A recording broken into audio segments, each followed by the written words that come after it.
विदेश मंत्री एस जयशंकर ने बीजिंग में चीन के उपराष्ट्रपति हॉन झेंग से मुलाकात की और कहा कि कैलाश मानसरोवर यात्रा की बहाली को भारत में बड़े स्तर पर सराहा गया है। जयशंकर ने चीन की संघाई सहयोग संगठन एससीओ की अध्यक्षता के लिए भारत का समर्थन भी व्यक्त किया। जयशंकर ने बताया कि प्रधानमंत्री मोदी और राष्ट्रपति शी जिनपिंग की पिछले साल कजान यानी रूस में हुई मुलाकात के बाद से भारत चीन संबंधों में सुधार हो रहा है। उन्होंने उम्मीद जताई कि यह दौरा इस सकारात्मक दिशा को और मजबूत करेगा। यह यात्रा हर साल जून से सितंबर के बीच आयोजित होती है। यह 2 रास्तों से होती है, एक लिपुलेख दर्रा उत्तराखंड और दूसरा नाथुला दर्रा सिक्किम। यह यात्रा 2020 में कोविड-19 और चीन द्वारा व्यवस्था न बढ़ाने के चलते स्थगित कर दी गई थी। भारत ने यात्रा फिर से शुरू करने का मुद्दा चीन के साथ निरंतर उठाया था। जयशंकर का यह दौरा 5 वर्षों में चीन की उनकी पहली यात्रा है। उन्होंने कहा कि भारत और चीन जैसे बड़े देशों के बीच खुले संवाद बेहद जरूरी हैं। वे 15 जुलाई को तियानजिन में होने वाले एससीओ विदेश मंत्रियों की बैठक में भी हिस्सा लेंगे। गौरतलब है कि भारत चीन संबंध 2020 के गलवान घाटी संघर्ष के बाद बेहद तनावपूर्ण हो गए थे, लेकिन अब कैलाश मानसरोवर यात्रा जैसी पहलों से रिश्तों में सुधार के संकेत दिख रहे हैं।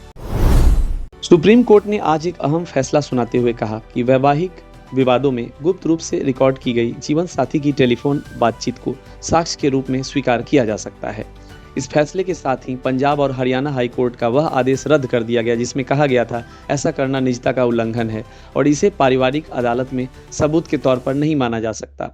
न्यायमूर्ति बीवी नागरत्ना ने कहा है कि कुछ दलीलों में यह तर्क दिया गया कि अगर इस तरह की रिकॉर्डिंग को सबूत के रूप में स्वीकार किया गया तो इससे घरेलू शांति और वैवाहिक रिश्तों को खतरा हो सकता है और इससे पति पत्नी के बीच जासूसी को बढ़ावा मिलेगा। इस पर न्यायमूर्ति नागरत्ना ने कहा, हम इस तर्क को स्वीकार नहीं करते। अदालत ने स्पष्ट किया है कि अगर शादी पहले ही टूट चुकी हो या विवाद की स्थिति में हो तो इस तरह के सबूत को अस्वीकार करना उचित नहीं है। यह फैसला वैवाहिक कानूनों और निजता के अधिकारों के संतुलन को लेकर एक अहम मिसाल के तौर पर देखा जा रहा है। दिल्ली विश्वविद्यालय डीयू की एक 19 वर्षीय छात्रा जो पिछले 1 सप्ताह से लापता थी का शव यमुना नदी में गीता कॉलोनी फ्लाईओवर के नीचे से बरामद हुआ है। पुलिस के अनुसार मृतका की पहचान उसके परिवार ने स्नेहा देवनाथ के रूप में की है। स्नेहा गणित विषय की छात्रा थी और दिल्ली विश्वविद्यालय के आत्माराम सनातन धर्म कॉलेज में पढ़ती थी। उसका परिवार मूलतः त्रिपुरा राज्य के दक्षिण जिले के सबरूम स्थित भुराटली गांव से है, लेकिन वे कई वर्षों से दिल्ली में रह रहे हैं। पूरी घटना इस प्रकार है। 7 जुलाई 2025 को स्नेहा पर्यावरण कॉम्प्लेक्स से लापता हुई। उसी दिन परिवार ने गुमशुदगी की रिपोर्ट दर्ज कराई। 8 जुलाई को उसके कमरे से एक सुसाइड नोट बरामद हुआ।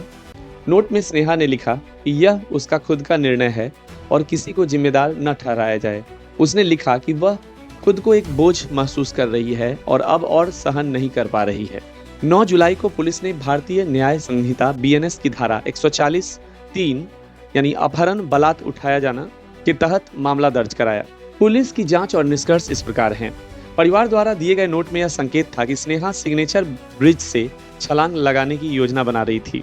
स्नेहा ने अपने परिवार को बताया था कि वह सराय रोहिल्ला रेलवे स्टेशन अपने एक दोस्त को छोड़ने जा रही है, लेकिन जांच में पता चला कि उसने कैब बुक की थी और ड्राइवर ने उसे सिग्नेचर ब्रिज पर छोड़ने की पुष्टि की। तकनीकी निगरानी में उसकी आखिरी लोकेशन सिग्नेचर ब्रिज पर ही मिली। कुछ चश्मदीदों ने भी एक लड़की को वहां खड़े देखा था। राष्ट्रीय आपदा प्रतिक्रिया बल एनडीआरएफ और स्थानीय पुलिस ने मिलकर निगम बोध घाट से नोएडा तक खोज अभियान चलाया, जिसके बाद उसका शव बरामद किया गया।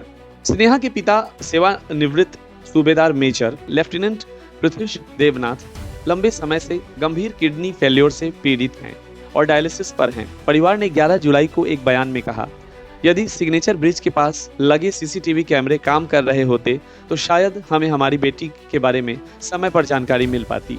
यह सिर्फ स्नेहा की बात नहीं है, बल्कि इस शहर में हर लड़की की सुरक्षा का सवाल है। पुलिस का कहना है कि स्नेहा पिछले कुछ महीनों से परेशान थी। घटना वाले दिन उसने कुछ ईमेल्स और व्हाट्सएप संदेश भी भेजे थे जिनमें मानसिक परेशानी के संकेत थे। 13 जुलाई को त्रिपुरा के मुख्यमंत्री मानिक साहा ने दिल्ली पुलिस से संपर्क कर तत्काल कार्रवाई का निर्देश दिया। त्रिपुरा की निवासी मिस स्नेहा देवनाथ के दिल्ली में लापता होने की खबर मुख्यमंत्री कार्यालय को मिली। इस पर तुरंत आवश्यक निर्देश जारी किए गए। स्नेहा के पिता ने दिल्ली पुलिस और त्रिपुरा सीएम दोनों की मदद की अपील की थी। 14 जुलाई यानी रविवार को मुख्यमंत्री मानिक साहा ने स्नेहा की मृत्यु पर गहरा दुख व्यक्त करते हुए कहा, यह घटना अत्यंत दुखद और हृदय विदारक है। मैं परिवार के प्रति अपनी संवेदनाएं व्यक्त करता हूं। उन्होंने त्रिपुरा भवन नई दिल्ली को दिल्ली प्रशासन के साथ मिलकर आवश्यक औपचारिकताओं के निष्पादन के निर्देश दिए। 17 साल के एक लड़के को भिंडी की सब्जी बिल्कुल पसंद नहीं थी, लेकिन उसकी मां अक्सर घर में भिंडी ही बनाकर खिला देती थी। इस बात को लेकर वह अक्सर मां से झगड़ता था। बीते गुरुवार को एक बार फिर से भिंडी की सब्जी बनी तो वो भड़क गया और मां से बहस करके घर छोड़कर भाग गया। पुलिस ने उसे लगभग 1200 किलोमीटर दूर दिल्ली से ढूंढ निकाला। वह ट्रेन में बैठकर दिल्ली पहुंच गया था। घर वालों ने उसे नागपुर और अपने रिश्तेदारों के यहाँ ढूंढा, लेकिन वह नहीं मिला तो परिजनों ने कोतवाली थाने में गुमशुदगी की रिपोर्ट दर्ज कराई। इसके बाद हरकत में आई मानव तस्करी विरोधी इकाई ASTU और पुलिस टीम ने मिलकर उसे दिल्ली से ढूंढ निकाला और हवाई जहाज से वापस नागपुर लाकर परिवार को सौंपा। दक्षिण भारतीय सिनेमा की दिग्गज और प्रतिष्ठित अभिनेत्री बी सरोजा देवी का आज 14 जुलाई 2025 को बेंगलुरु में निधन हो गया। वे पिछले कुछ समय से उम्र से जुड़ी बीमारियों से पीड़ित थीं। सरोजा देवी को कन्नड़ सिनेमा की पहली सुपरस्टार कहा जाता है। उन्होंने 1955 में महाकवि कालिदास फिल्म में डेब्यू किया था। उनकी प्रमुख कन्नड़ फिल्में स्कूल मास्टर, किट्टूर चेन्नम्मा, अमर शिल्पी, जकनाचारी, मलम्मना पवाड़ा ये सब थी। तमिल सिनेमा में भी उन्होंने बड़ा नाम कमाया। नडोडी मनन में MG रामचंद्रन MGR के साथ काम किया।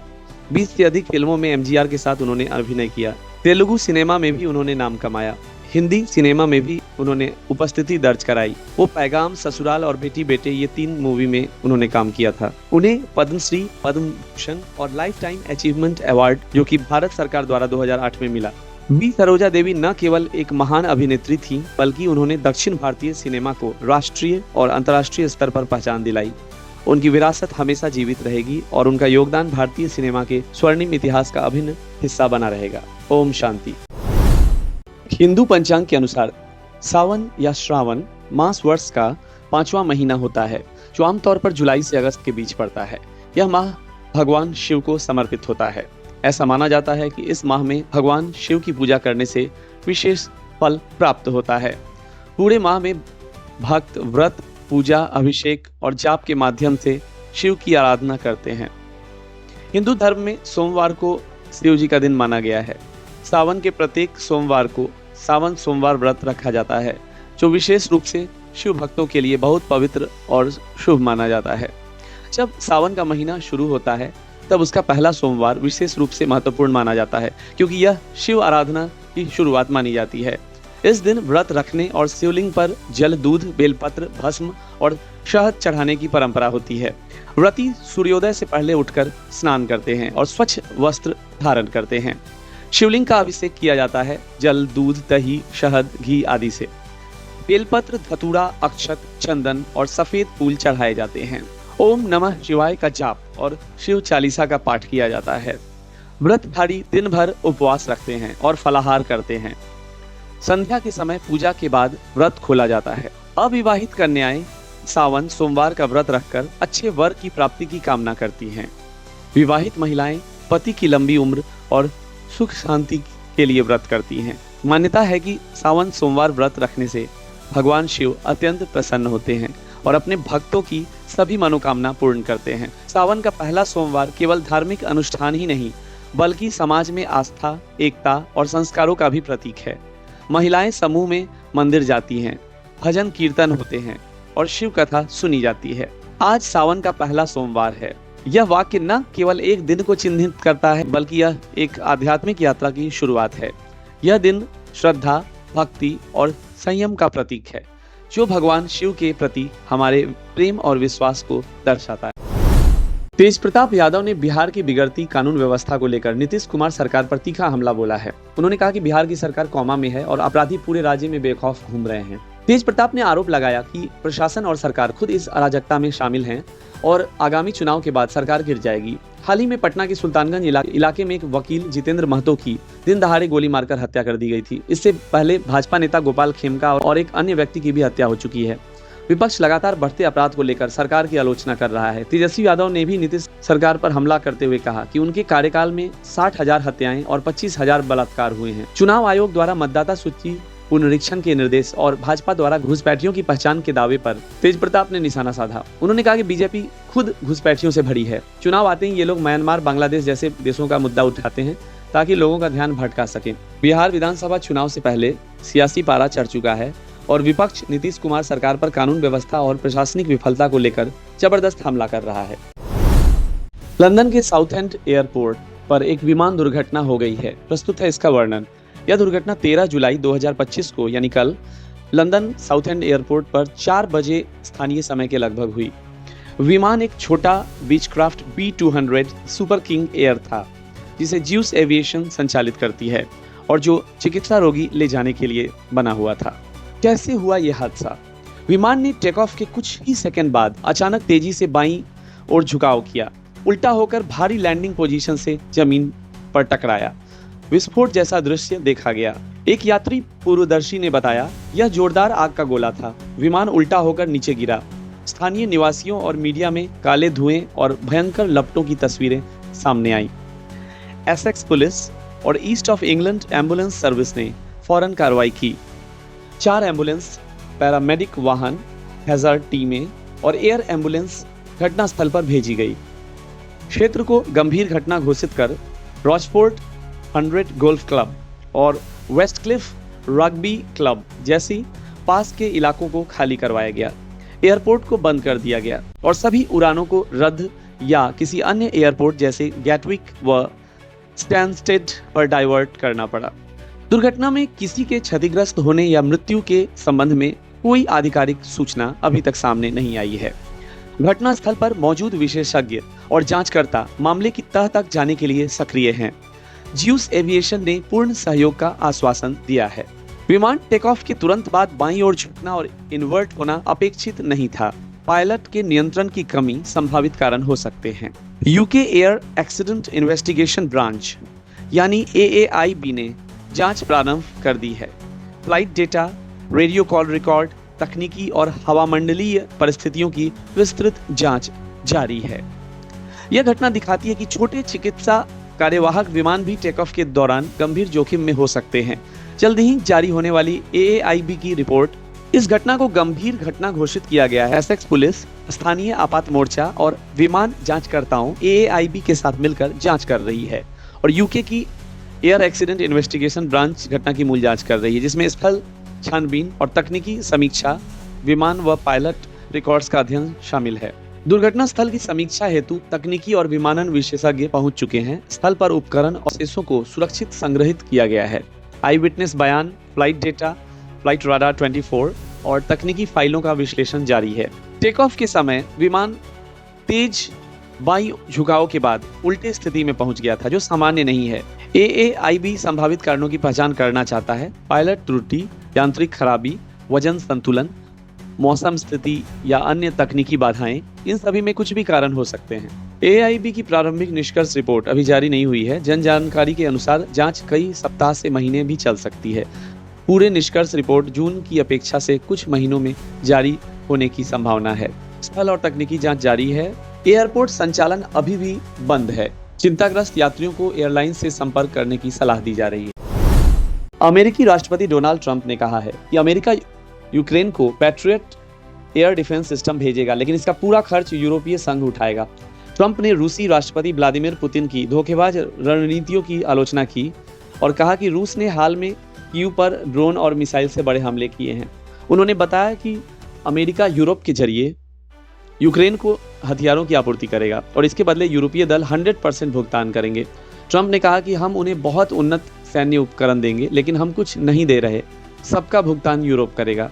यूक्रेनी राष्ट्रपति वोलोदिमीर जेलेंस्की ने कहा कि अमेरिका और यूरोप से उन्हें सकारात्मक संकेत मिले हैं और सैन्य सहायता फिर से शुरू हो गई है। अमेरिकी राष्ट्रपति के विशेष दूत जनरल कीथ केलॉन्ग जल्द ही कीव में यूक्रेनी अधिकारियों से चर्चा करेंगे।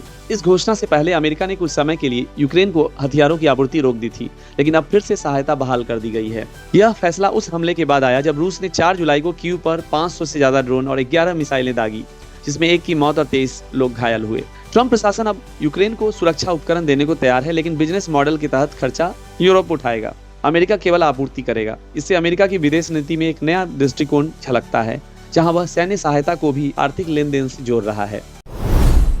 आइए दोस्तों, चलते हैं ब्रैड पिट की फिल्म F1 की पूरी जानकारी लेने। ब्रैड पिट की फिल्म F1 के निर्देशक जोसेफ कॉन्सिस्की हैं, जो कि टॉप गन मैवरिक के भी निर्देशक थे। स्टार कास्ट में ब्रैड पिट, जो कि सोनी हेज बने हुए हैं, टैमसन इद्रिस, रूकी जोशुआ पियर्स, जेवियर्स बारडेम जो कि टीम मालिक रूबेन करवेंट्स, टेरी कॉन्डन, टोबियस मेंजिस, निर्माता Brad Pitt, Lewis Hamilton, Jerry Bruckheimer हैं। इस फिल्म का रिलीज दिनांक 25 जून 2025 था और ये उत्तरी अमेरिका में 27 जून 2025 को रिलीज हुआ। इसका बजट $200 से $300 मिलियन है। ग्लोबल कमाई $393 मिलियन। कहानी का सारांश कुछ इस प्रकार है। सबसे पहले सॉनी हेज का कमबैक होता है। सॉनी हेज यानी ब्रैड पिट एक पूर्व F1 ड्राइवर था जिसकी 1993 में स्पेनिश ग्रैंड प्री में डामाडोल दुर्घटना की वजह से उसकी किस्मत बदल गई। उस हादसे के बाद वह जुआ और नशे में ढकेल दिया गया और 3 बार शादी विफल हुई। उसके पुराने साथी और टीम मालिक रूबेन जो कि जेवियर बारडेन हैं, अपनी मुश्किल में फंसी फिक्शनल टीम APX GP को बचाने के लिए सोनी को टीम में वापसी का मौका देते हैं। टीम को मौजूदा ग्रैंड प्री सीजन के 9 रेसों में कम से कम 1 जीत दर्ज करनी होती है। रूकी ड्राइवर जोशुआ पियर्स यानी जैमसन इद्रिस के साथ सोनी की टकराव और अंततः साथी बन जाती हैं। टीम के अंदर तकनीकी विवाद और तनाव भी चलते हैं। क्लाइमेक्स में अंतिम रेस अबू धाबी में सोनी एक बहादुरी भरा फैसला लेते हुए जोशुआ का साथ छोड़ खुद जीतते हैं। इस जीत से टीम की पकड़ बचती है और सोनी का आत्मविश्वास लौटता है। निर्देशक लंदन के असली F1 और F3 हादसों से प्रेरित हुए हैं। ब्रैड पिट ने शूटिंग के दौरान असली F1, F2 कारें चलाई। उन्होंने 180 माइल्स पर आवर की गति तक ट्रेनिंग की और रियल ग्रैंड प्री ग्रिड पर रेस ड्राइवरों के साथ शामिल हुए। उन्होंने पिट और इद्रिस को गाइड किया और तकनीकी सुझाव प्रदान किए। साथ ही फिल्म के कंसल्टेंट भी रहे। कैमरा तकनीक में कारों पर 15 कैमरे लगे। इसे ईयर्स की सबसे बेहतरीन रेसिंग फिल्म और टॉप 20 ब्लॉकबस्टर्स में से एक कहा गया है। अखबारों में स्ट्रीट एज थ्रिलर कहा गया है। IMAX में जरूर देखें जैसे कि रिव्यूज मिल रहे हैं। पहले दिन बॉक्स ऑफिस धमाका। सबसे पहले 10 दिनों में $293 मिलियन की कमाई से एप्पल की सबसे बड़ी हिट मानी जा रही है। F1 एक जोरदार और सजीव ड्राइविंग अनुभव है जो असली रेसिंग एक्सपीरियंस और इमोशनल ड्रामा का शानदार संगम प्रस्तुत करता है। ब्रैड पिट ने सॉनी हेज की भूमिका में गहराई, जज्बा और आकर्षक परफॉर्मेंस दी है और तकनीकी रूप से फिल्म F1 प्रेमियों के लिए एक इलाज साबित हुई है। अगर आप रेसिंग ड्रामा और दर्शनीय सिनेमाई अनुभव पसंद करते हैं तो F1 आपके लिए जरूर देखने लायक फिल्म है।